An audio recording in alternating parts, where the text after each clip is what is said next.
In The Wealth of Nations, 1776, Adam Smith explores the idea that societies progress through distinct stages of development, each marked by specific cultural and economic characteristics. Smith argues that a nation must evolve through these levels to achieve modernity, where economic prosperity and social organization reach their peak.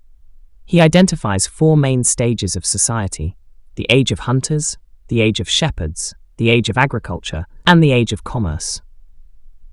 Each stage represents a unique mode of subsistence, reflecting how humans interact with nature and organize their economies. By advancing through these stages, a society builds the foundations necessary for modern economic systems and institutions to emerge. At the earliest level, the age of hunters, humans rely on rudimentary tools and live by hunting and gathering. Smith describes this stage as being marked by subsistence living, with little surplus or property ownership. Societies at this stage are often small and nomadic, with minimal economic specialization. For Smith, this lifestyle limits technological progress, wealth accumulation, and societal complexity. Culture at this level revolves around immediate survival rather than long-term planning or trade, which makes progress toward modernity impossible without external change. The age of hunters represents humanity's earliest stage, where individuals rely on hunting, fishing, and gathering for their subsistence. In this stage, societies are small, mobile, and often organized into loosely connected family groups or tribes. The absence of permanent settlements is a defining feature, as communities must constantly move in search of food and resources. Smith argues that this form of life limits the capacity for economic or cultural progress because it lacks stability, surplus production, and the concept of property ownership. Tools and technologies are rudimentary, with basic weapons and implements used for survival. Since individuals consume almost everything they produce, there is little room for economic specialization or trade, which are essential for wealth generation. This lack of surplus prevents the accumulation of wealth or resources over time, keeping these societies in a perpetual state of survival. Culturally, the age of hunters is defined by simplicity and necessity, rather than innovation or long-term planning. Smith notes that such societies have little use for laws or formal governance because resources are shared out of necessity and property disputes are rare. Relationships are built around kinship and cooperation, as survival depends on collective efforts rather than individual enterprise. However, this simplicity also means there is limited incentive or opportunity to develop institutions like markets, property rights, or social hierarchies, which are critical to progress. The absence of material wealth and infrastructure, along with the uncertainty of food supply, prevents these societies from advancing to more complex economic and cultural systems. For Smith, while the age of hunters reflects humanity's foundational relationship with nature, its limitations must be overcome for societies to achieve lasting development and move toward modernity. The next stage, the age of shepherds or pasturage, sees the domestication of animals, leading to pastoral societies. This shift introduces the first significant economic inequality, as individuals can now own and accumulate herds, creating distinctions between the rich and the poor. With the ability to store and manage wealth, these societies develop social hierarchies and more stable communities. However, Smith argues that even this stage remains limited, as it lacks significant technological advancements and complex trade networks. Although some cultural evolution occurs, such as rudimentary laws and property rights, societies remain stagnant compared to the dynamism of commercial economies. The age of shepherds marks a significant step forward from the hunting stage, as humans transition to pastoralism by domesticating animals. This shift allows societies to secure a more stable and predictable food supply, as herds of animals provide meat, milk, hides, and other resources. Unlike the hunter-gatherer stage, where individuals consume what they immediately produce, pastoral societies can accumulate wealth in the form of livestock. This introduces the concept of property ownership, as individuals or families begin to claim animals as their private assets. For Smith, this accumulation of wealth is a pivotal development because it creates the first significant economic and social inequalities. Some individuals or families amass large herds, while others possess far less, leading to distinctions between the rich and the poor. With wealth now concentrated in specific groups, societies start to form hierarchies and systems of authority to manage disputes over property and resources. The Age of Shepherds also fosters the emergence of early governance, laws, and customs. As property becomes more valuable, individuals develop rules to protect it, creating the foundations of legal systems and social order. Additionally, pastoral societies, though often still nomadic, exhibit greater stability than hunter-gatherers. Their mobility is now driven not by food scarcity, but by the need to find fresh pastures for their herds. This lifestyle encourages stronger bonds within communities, as cooperation becomes necessary to defend wealth and resources from rivals or predators. However, Smith points out that despite this progress, pastoral societies remain limited in fostering economic innovation or large-scale productivity. Without agriculture or urban development, they lack the surplus food and labor necessary for complex trade, specialized professions, or technological advancements. Therefore, while the Age of Shepherds represents a key transitional stage toward modernity, it remains incomplete, as further progress requires the stability and productivity offered by settled agricultural life. According to Smith, the agricultural stage or the age of farming represents a crucial turning point. People settle in one place, cultivate land, and grow surplus food, which allows for population growth, specialization, and the development of towns and cities. This stage fosters the growth of institutions like property rights, contracts, and laws to manage economic activities and disputes. As agriculture increases productivity, society begins to generate wealth, creating the conditions for more advanced trade and division of labor.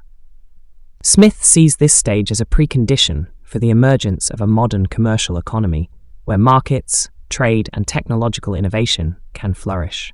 The agricultural stage, or the age of farming, according to Smith, represents a crucial turning point. People settle in one place, cultivate land, and grow surplus food, which allows for population growth, specialization, and the development of towns and cities.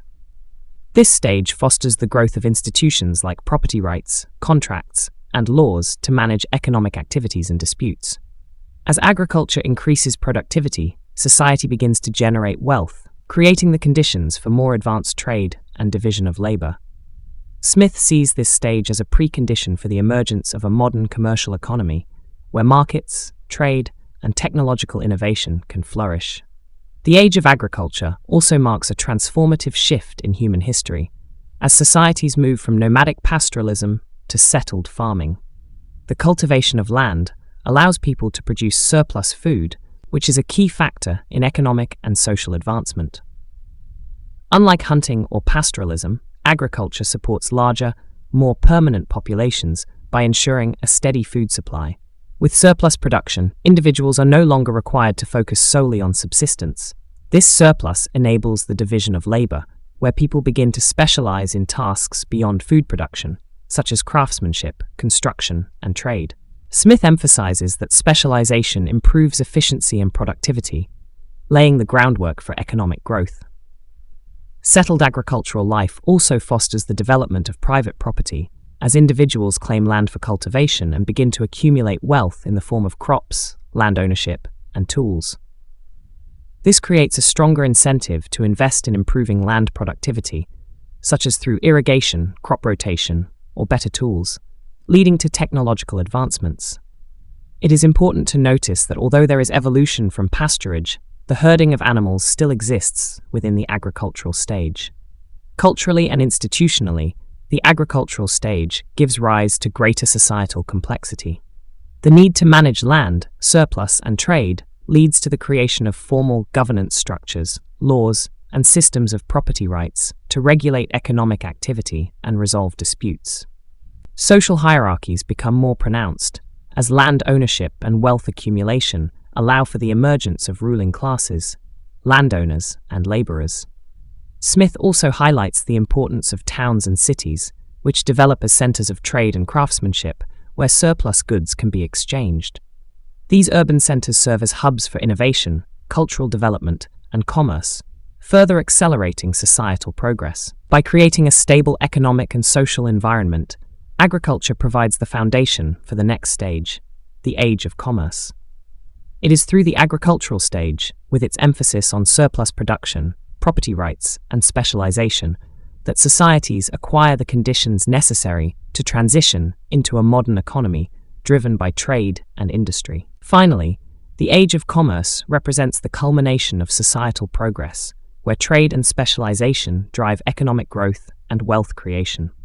In this modern stage, Smith emphasizes the importance of free markets, competition, and the division of labor as key drivers of prosperity. Commerce allows nations to produce goods efficiently, exchange them globally, and improve living standards for their populations. Alongside economic development, cultural values such as industriousness, innovation, and cooperation emerge, creating the conditions for a stable and prosperous society. For Smith, achieving this stage means that a nation has fully modernized, as it has harnessed both cultural evolution and economic principles to build enduring wealth and social progress. The age of commerce represents the culmination of societal progress, where trade, specialization, and markets become the central drivers of economic and cultural development. Building upon the surplus production and stability of the agricultural stage, societies in the commercial age develop complex economies characterized by the division of labor, increased productivity, and far-reaching trade networks. Smith highlights the division of labor as a cornerstone of this stage, where individuals and industries specialize in specific tasks, producing goods more efficiently. This specialization not only enhances productivity, but also enables the creation of surplus goods which can be traded domestically and internationally. Trade fosters interdependence between individuals, towns, and nations, driving economic growth and the spread of new ideas and technologies. With the rise of markets, societies adopt monetary systems that facilitate more efficient exchanges, replacing the limitations of barter economies and allowing wealth to circulate and expand. In the age of commerce, Smith emphasizes the role of competition and free markets in driving innovation and improving living standards.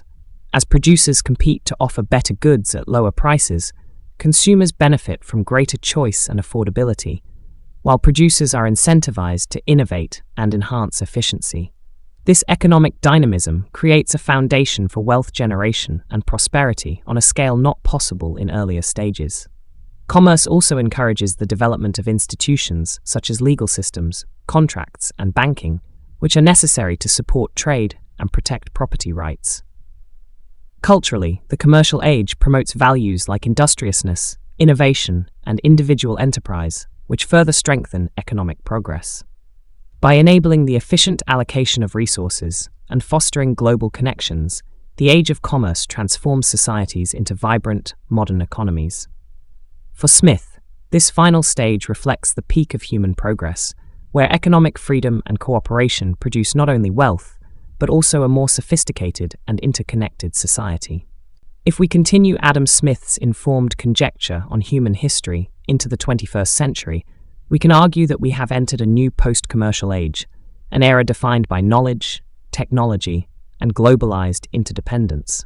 While Smith's age of commerce emphasized the importance of trade, markets, and specialization, the 21st century has taken these principles to unprecedented levels through digitalization, information economies, and rapid technological advancements.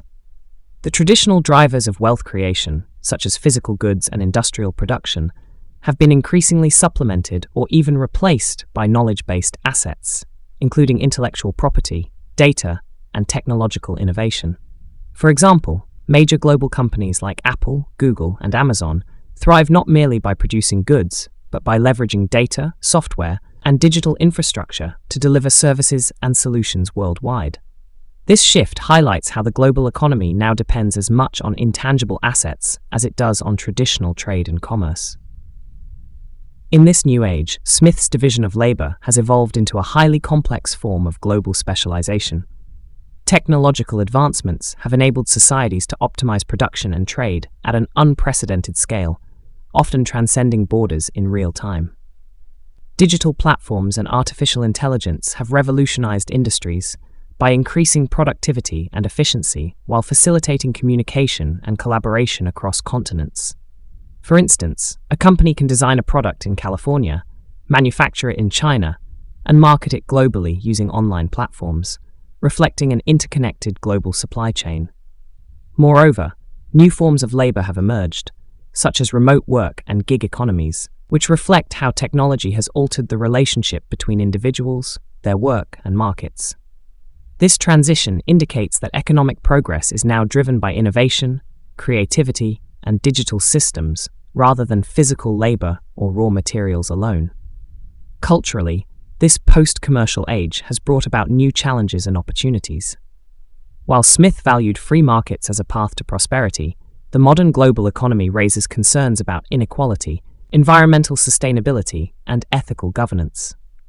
The benefits of technological and economic progress are not always evenly distributed, leading to stark divides between developed and developing nations, as well as within societies. Furthermore, the emphasis on economic growth has placed immense pressure on natural resources, prompting calls for sustainable development and alternative economic models. For example, the rise of green technologies and renewable energy reflects a global effort to reconcile economic growth with environmental responsibility. In essence, while we remain grounded in Smith's foundational principles of trade, competition, and specialization, the 21st century represents a new, knowledge-driven phase of societal evolution, one that challenges us to balance innovation, equity, and sustainability in a rapidly changing world.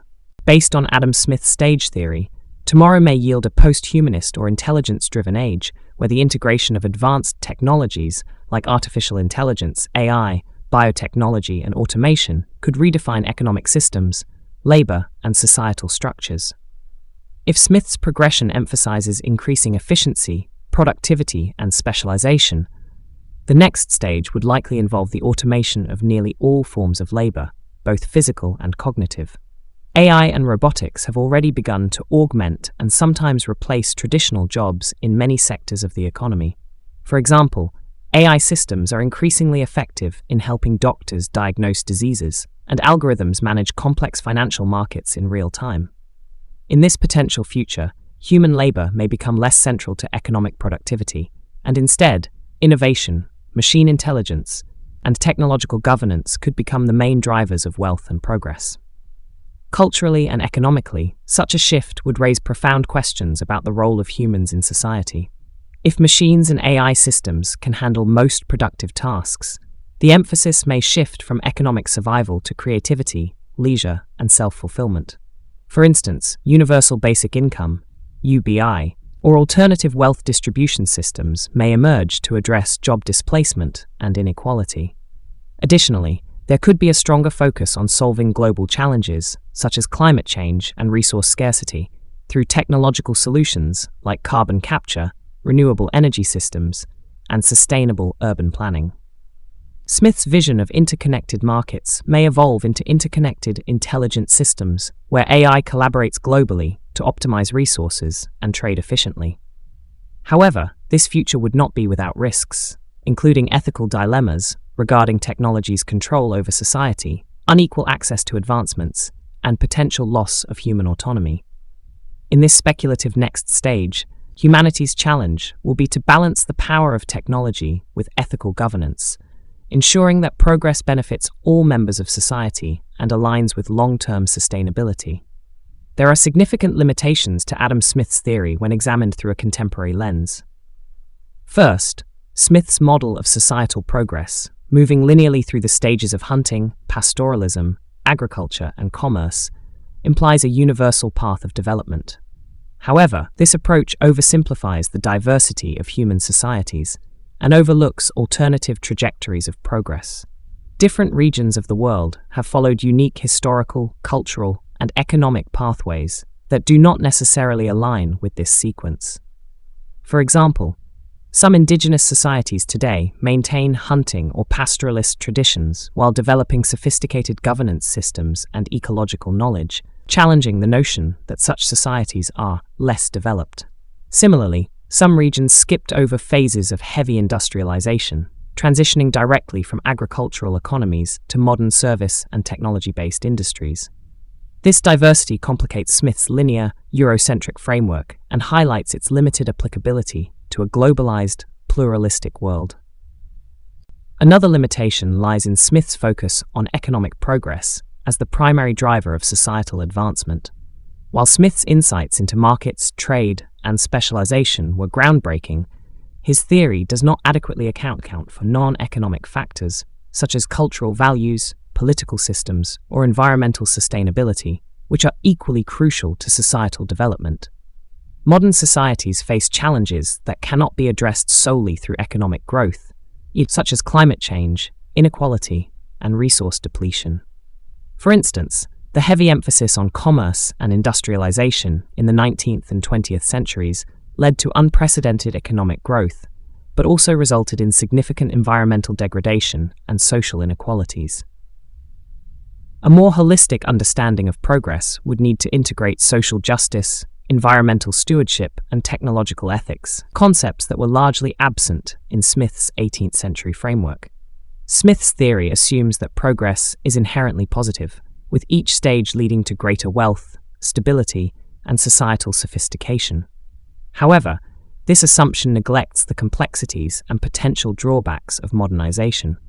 For example, the commercialization and industrialization of economies have often disrupted traditional ways of life, leading to cultural homogenization, loss of indigenous knowledge, and widening disparities between wealthy and poor populations. The technological advancements of the 21st century, while transformative, have also introduced new risks, such as job displacement through automation, ethical concerns surrounding artificial intelligence, and geopolitical tensions over technological dominance. Smith's framework does not provide tools for addressing these unintended consequences of progress, revealing its limitations in anticipating the challenges and trade-offs of modernity. Thus, while Smith's four-stage theory provides valuable insights into economic and social development, it requires significant revision and expansion to address the complexities of the modern and future world. The limitations become even more evident when we examine the nuances of human societies and the dynamics of modern global challenges. Smith's framework does not fully anticipate the transformative role of technological innovation as an independent driver of societal evolution. While he highlights the division of labor and the efficiency it brings, he largely assumes that technological progress arises naturally from economic growth and specialization. In reality, innovation often emerges from external factors such as scientific curiosity, government funding, or even accidents, rather than the predictable progression of economic stages. For instance, the digital revolution of the 20th century was fueled by state-funded research during wartime, e.g., the development of the Internet by DARPA, rather than by the free market mechanisms Smith described. His model lacks the flexibility to account for these non-linear leaps in progress, where technology disrupts existing systems and creates entirely new paradigms. Smith's theory implicitly values a singular trajectory of development, often equating societal progress with the adoption of commerce, markets, and Western-style economic practices. This overlooks the diversity of cultural priorities and social structures across the globe. For example, some societies might prioritize community well-being, environmental harmony, or spiritual growth over material wealth. By framing progress as the universal adoption of commerce and trade, Smith's model risks marginalizing non-commercial or alternative value systems, ignoring the possibility that multiple equally valid paths of development exist. The imposition of a commercial mindset during colonialism, for instance, often disrupted indigenous economic and social systems, highlighting how the pursuit of Smith's model of progress can lead to cultural loss rather than enrichment. Smith's framework assumes that economic progress naturally leads to broader societal benefits, but it does not adequately address power dynamics or the persistence of inequality. In reality, the benefits of economic stages have historically been unevenly distributed. During the agricultural and industrial revolutions, wealth was often concentrated in the hands of a few, while large segments of the population experienced exploitation or marginalization. Even in the age of commerce, global inequalities persist, with developing nations often locked into exploitative trade relationships or resource dependencies. For example, resource-rich nations in Africa often face structural barriers that prevent them from fully benefiting from the global commercial system, perpetuating poverty and underdevelopment. Smith's idealized vision of progress fails to account for these structural imbalances and the ways in which dominant powers can manipulate economic systems to maintain control. Smith's theory does not anticipate the environmental consequences of economic development. Each stage of societal progression, from agriculture to commerce, has historically increased humanity's ecological footprint, often leading to resource depletion, deforestation, and pollution. Smith's focus on the division of labor and market efficiency overlooks the finite nature of natural resources and the potential for irreversible environmental damage. Today's climate crisis, driven by industrialization and unregulated commerce, exposes a critical flaw in his framework: the assumption that economic progress is sustainable indefinitely. Smith's theory does not provide mechanisms for integrating environmental considerations into economic systems, a gap that becomes increasingly problematic in the context of modern ecological challenges. Finally, Smith's theory does not sufficiently address the role of political systems and governance in shaping societal progress. While he acknowledges the importance of laws and institutions in the agricultural and commercial stages, he treats them as secondary to economic forces. However, history demonstrates that political systems, whether democratic, authoritarian, or colonial, play a decisive role in determining the trajectory of development. For instance, countries with similar economic potential, such as South Korea and North Korea, have diverged dramatically due to differences in governance. Smith's model underestimates the complex interplay between politics, culture, and economics, which often determines whether progress is equitable and sustainable. While Smith's theory offers valuable insights into societal progression, its limitations in addressing technological disruption, cultural diversity, inequality, environmental sustainability, and governance reveal the need for a more comprehensive and nuanced framework to understand modern and future societal evolution. In the end, Adam Smith's account of the 4 stages of progress should be regarded as a conjectural description of human history, with little evidence to support his many claims.